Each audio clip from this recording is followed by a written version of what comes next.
Sometimes it seems that trials just take forever, and there's a reason for that.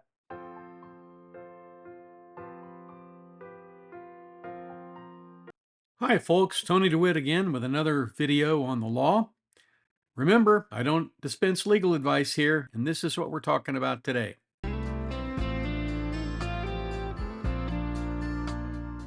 Today we're back at the Jermaine Bass trial. This is still a day behind, but there was some interesting testimony on day 2, some things you may not have picked up on. So I want to talk a little bit about that.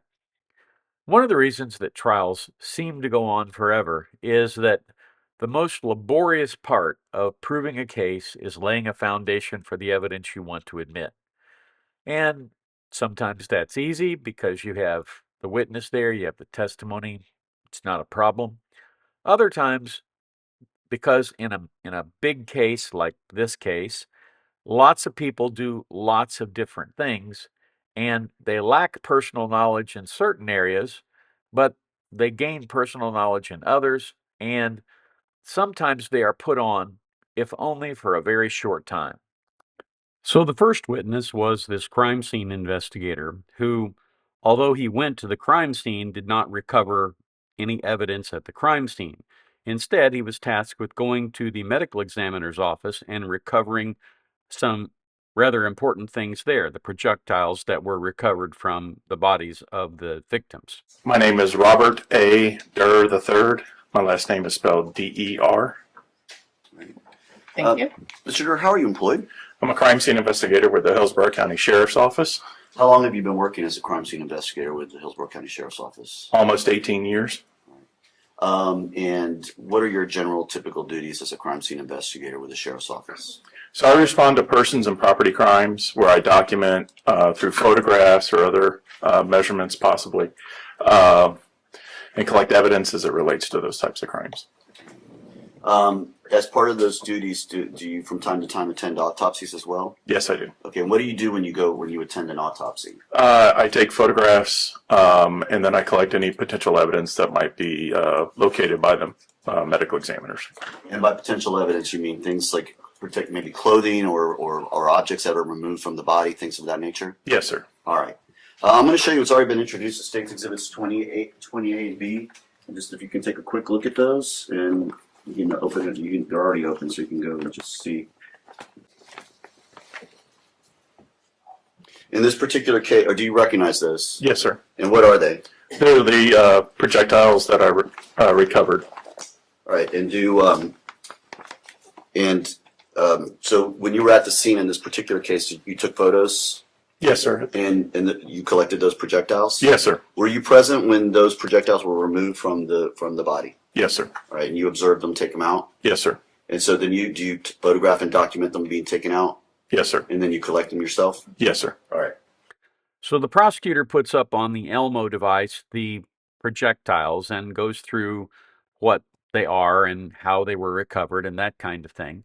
It's a little more graphic than I like to put up, so we're going to skip to the interesting part of this particular examination.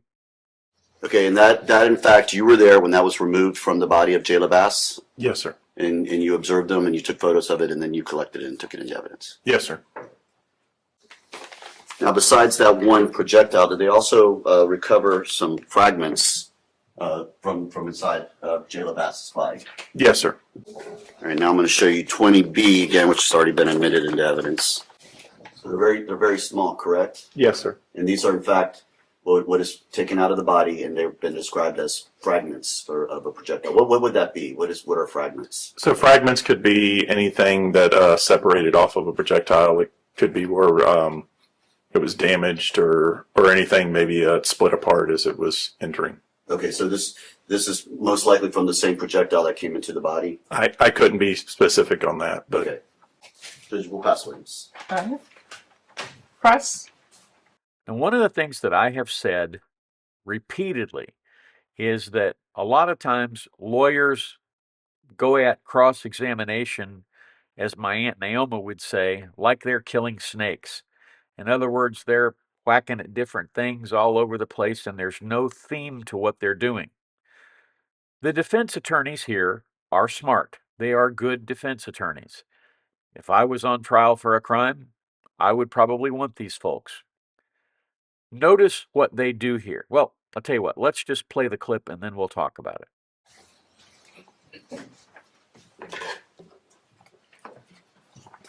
Good morning, Mr. Durr. Good morning.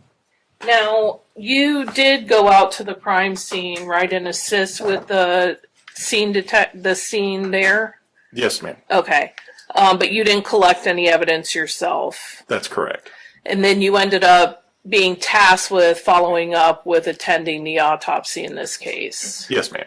Now, routinely, when a body is received by the medical examiner's office, the hands are typically bagged. Is that right? A lot of times, but not always. Yes, ma'am. Okay. And why are the hands bagged? To protect anything that might potentially be on there.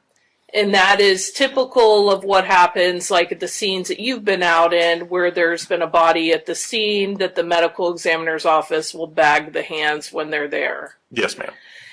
In this case, when you attended the autopsy, was there any swabbing done of Jayla's hands? No, ma'am, I did not. Okay. And then sometimes GSR testing is requested by the detectives. Is that right? Sometimes, yes, ma'am. And in this case, that was not done. Correct.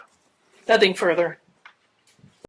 Now, it may seem rather odd to talk about bagging a child's hands and failing to do a GSR residue test, but the reason that they're asking that is because they are going to introduce doubt through the failure to collect evidence as opposed to the direct collection of evidence. Shortened to its basic form, the argument will go like this. You didn't collect gunshot residue from the children's hands. So how do we know whether the children fired the gun or not? Well, of course, the reason we know it is that both of the children were shot. And we'll find out here in a little bit with one of the lead detectives exactly how things were done and what the directionality of the rounds was and all of that.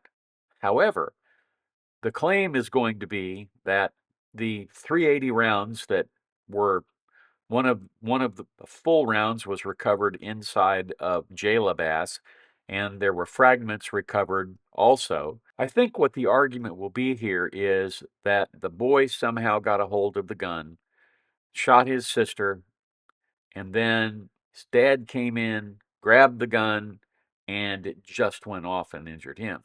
That's what they're going to try to construct. Now, they don't have any direct evidence of that, of course, and they can't put Jermaine on the stand because he would be decimated on cross-examination.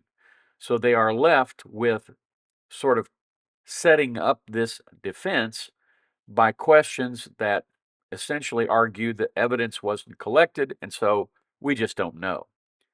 And because the defense doesn't have to prove anything, they just have to raise reasonable doubt, that can sometimes be an effective story. Now, the next witness is a new detective, or I should say newer detective. She's been a detective for about 3 years, but at the time of this event, she was a relatively new detective.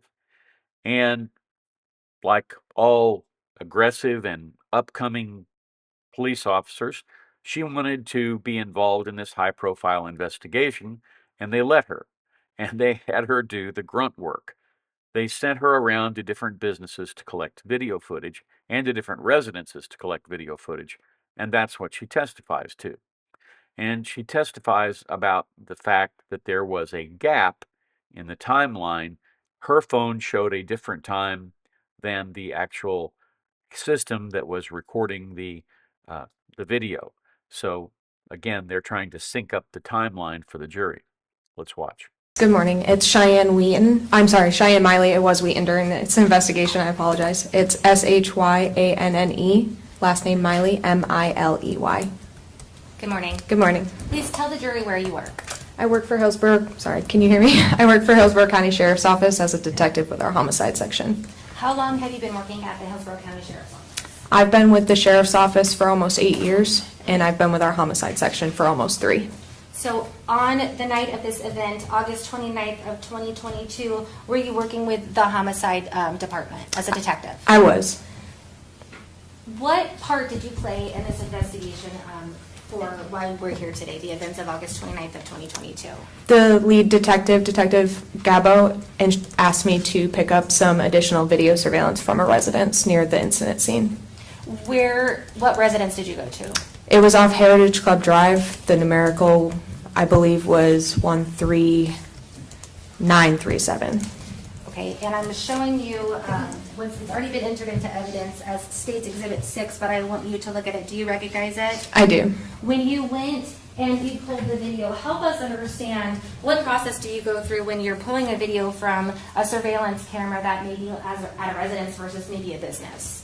Well, I meet with the resident, confirm that we're allowed to view their video, obtain their video, at which point she did say that she was willing to provide the video with us. I check the date and timestamp on the live video with what I have on real time, so whether that's me checking my phone or my watch, and ensure that the date and timestamp on the video surveillance is in fact correct. So when you went to this residence in Heritage Grove Apartments and you looked at the video surveillance at the timestamp, compared it to your phone, what did you find out? I saw that the date was accurate, but the time was about 1 minute behind real time. So if, like, the time right now is 9:33, so the time on the video surveillance was showing 9:32, just for an example. The videos that you pulled that are on what you've seen and identified as State's Exhibit 6, does it include the relevant time frame from the entire incident? Yes, it does. I don't have any further questions, Judge. No questions. All right, you can step down. Thank you. Again, I feel it necessary to call out the good tactics used by the defense counsel here. This witness absolutely does not hurt them. She explains that there's a gap in the timeline and what it is, but there is no question that they can ask her, because all she did was go gather the footage. There's nothing they can ask her that's going to be a Perry Mason moment. And so rather than extend things further, they just say, "No questions, Your Honor," and they communicate to the jury in that way. She's not important. We didn't even cross-examine her. Which is actually, again, a good trial strategy when a witness delivers evidence that is not critical to the other side's case.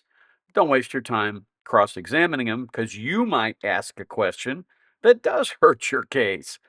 So, again, good, strong trial strategy tactics here by the defense counsel. The third witness I want to talk about is the lead detective. And the lead detective here is a fairly affable guy, and he knows his business. The first thing he does is explain more or less what his role is, and then explain how you go about getting a search warrant. If you would please introduce yourself and spell your name for us. Yes, ma'am. The name is Clay Hobelman. First name is Clay, C-L-E-Y. Last name is Hobelman, H-O-B-E-L-M-A-N-N. Good morning. Good morning, ma'am. Tell the jury, where do you work? I work with the Hillsborough County Sheriff's Office. How long have you worked for the Hillsborough County Sheriff's Office? I have worked there over 14 years now. What's your title now? I'm a detective with the Sheriff's Office. Were you a detective on August 29th to August 30th of 2022? Yes, ma'am, I was. At that time, did you have a specific unit or department that you were working with? More broadly, I'm assigned to Criminal Investigations Division, and then more narrowly, I'm in the homicide section. Help us understand, as a detective in the homicide section, what are your duties? We investigate a number of different cases, exclusively homicides, as the name would suggest, but we also investigate cases that include any natural deaths, overdoses, and then we have a couple other assignments that we will assist on if they're kidnappings. So we do a broad range of things, and then we will also cover for other criminal investigation units as well to assist in their investigations. During a homicide investigation, is there just one detective that's decided to be involved in the investigation, or are there multiple? Generally, we have no less than three for three specific and designated roles, and then we may also have other detectives assisting those primary three roles. Explain to the jury so that they understand what is the purpose of having at least the three detectives involved in each homicide investigation. Those three roles are going to include your lead detective, who is responsible for a majority of the activities or requirements for the investigation. You have your assist that is working in tandem with your lead investigator, and then you also have a scene detective or scene investigator whose responsibility is managing the scene and understanding all the facts of the scene, and then working with the lead investigator throughout the remainder of the investigation. Explain to the jury what a search warrant is and what it means. A search warrant is a document that we use in an event that we may be recovering evidence from that location or from a person or from a general area or even potentially from a cell phone, in which we think that might be evidence of the case and of which somebody may not be willing or voluntarily wanting us to enter into that location or enter into that cell phone device. For a search warrant, we need probable cause, which is essentially a probability that there is evidence in that location, be it a phone, be it a residence, that we would need for our investigation. We use a combination of our own observations as well as observations of other fellow deputies or detectives to put information into that document explaining why we feel that we need to go into that residence and collect evidence or potentially collect photographs, anything that may be of value for our investigation. That has to be signed by the state attorney's, or excuse me, approved by the state attorney's office and signed by a judge saying, yes, you're allowed to go into that location to do whatever you need to do for your investigation. Now, having gotten a search warrant, they're inside the premises and they go to do measurements. And there is a purpose behind these measurements. Let's watch. Tell the jury what is the measurement from the floor, the height of damage A3. It's between 4'10" and 4'11". 4'10" being kind of the bottom margin of that, where the grout is for that tile, and then 4'11" being the top edge of that damage. And we would expect the actual penetration to be somewhere probably in the middle between 4'10" and 4'11". Comparing the height of damage A2 that we've determined to be about 5'11" and a half or so. Or 4'11". 4'11", excuse me. I was looking at the number 5. You're correct. 4'11" of damage A2 and a half or so to the height of damage A3 being slightly below that at 4 foot, between 10 and 11. It kind of encompasses the whole inch there. Is that consistent with the trajectory rod that we saw in damage A and A1 to be at a downward angle? Yes, it's still downward or still descending. I'm placing on the Elmo 22000.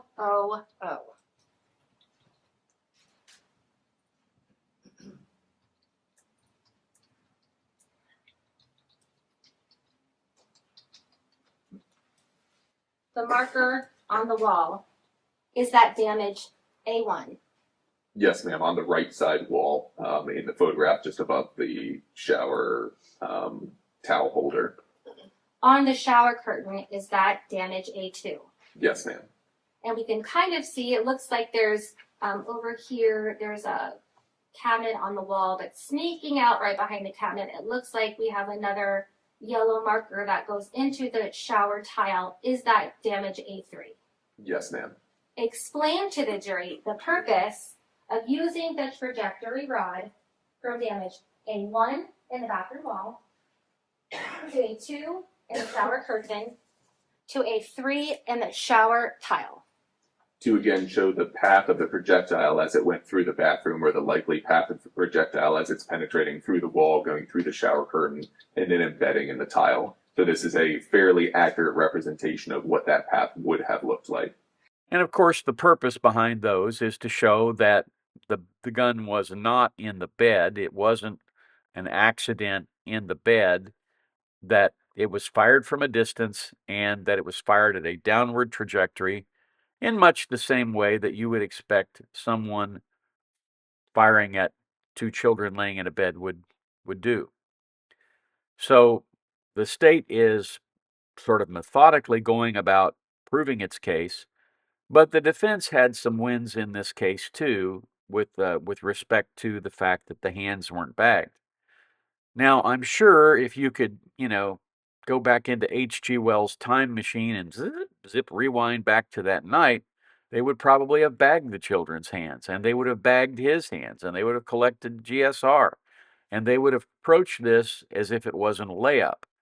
Unfortunately, particularly in a city like Tampa and a county like Hillsborough, you have a lot of crime, and you don't have enough detectives to investigate all of that crime.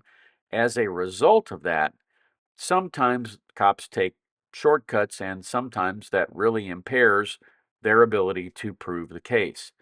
We'll have to see how this all unwinds in the next couple of days with regard to the closing arguments. But at this point, I'm pretty sure we're going to get a conviction here, which is why I think they are playing more than anything else for an appeal. And you'll notice that there are a lot of objections, maybe not in these clips, but you'll notice that there are a lot of objections that are being sustained by the trial judge. And one of the reasons the trial judge will do that, where the case is particularly strong, is to obviate any requirement to have it reversed on appeal for some kind of evidentiary error. She is essentially giving the defense a great deal of latitude, probably that she wouldn't give the prosecution, in order to ensure that the conviction, if it comes in, does stand. So that's what I've got for you today. Thank you so much for being here. Come on back. Catch me down here tomorrow. Thanks for watching my video. If you have a request for me to cover a topic, please send me an email to the address above, and in the subject line put video request. If you have comments, drop them in the comments down below. If you found the content worthy, please consider subscribing. Since I started doing this work, I have always asked listeners to consider doing just one kind thing every day to make somebody else smile or make their life better in some way. Please consider doing that. It makes the world a better place. Now, YouTube has some suggestions for other videos of mine you may find interesting.